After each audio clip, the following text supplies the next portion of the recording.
Beetroot 1/2 kilo இந்த மாதிரி துருவி எடுத்துக்கோங்க. நல்லா துருவி எடுத்துக்கிட்டு இந்த முந்திரி பருப்பை இந்த மாதிரி உடச்சி எடுத்துக்கோங்க.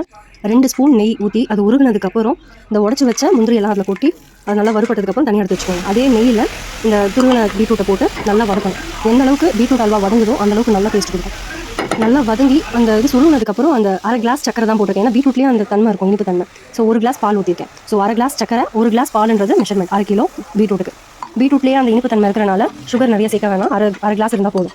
அதுக்கப்புறம் நல்லா கலரி விட்டுக்கோங்க. இந்த மாதிரி கலரி விட்டு நல்லா சுண்டி அதுக்கப்புறம் அந்த அல்வா கன்சிஸ்டன்சிக்கு வரணும். அது வரைக்கும் நல்லா கலரிக்கிட்டே இருங்க.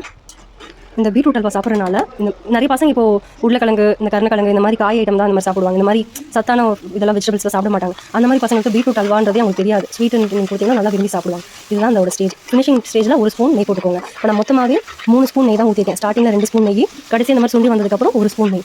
அவ்வளோதான். இந்த பீட்ரூட் சாப்பிட்றதுனால ஸ்கின்னு, ஹேரு, இந்த பிளட் கவுண்ட் இன்க்ரீஸ் ஆகும். ஸோ எல்லா விதத்துலையும் இது ரொம்ப நல்லது. இந்த மாதிரி பசங்களுக்கு வெளியில் வாங்கி தராமல் வீட்லேயே இந்த மாதிரி ஹெல்த்தியாக செய்யுங்க. இதே மெத்தட் தான் கேரட்டு, பூசணிக்காய் இந்த மாதிரிலாம். பீட்ரூட் மட்டும் கிடையாது, நீங்கள் கேரட் வச்சும் செய்யலாம், பூசணிக்காய் வச்சும் செய்யலாம். அவுட்புட் எப்படி வந்திருக்கு பாருங்கள், ரொம்ப டேஸ்ட்டாக இருக்கும். பீட்ரூட் மாதிரி தெரியாது. பசங்களுக்கு இந்த மாதிரி செஞ்சு ஊட்டி பாருங்கள், ரொம்ப விரும்பி சாப்பிடுவாங்க. அவங்களுக்கு பிளட் கவுண்ட் அதிகமாகறனால இம்யூனிட்டி பவரும் ஜாஸ்தியாகும். ஹேர், ஸ்கின், கண்ணு பார்வைக்கு எல்லாத்துக்குமே இந்த பீட்ரூட் வந்து ரொம்ப நல்லது. வீட்டில் செஞ்சு இந்த மாதிரி பசங்களுக்கு கொடுங்க. தேங்க்யூ.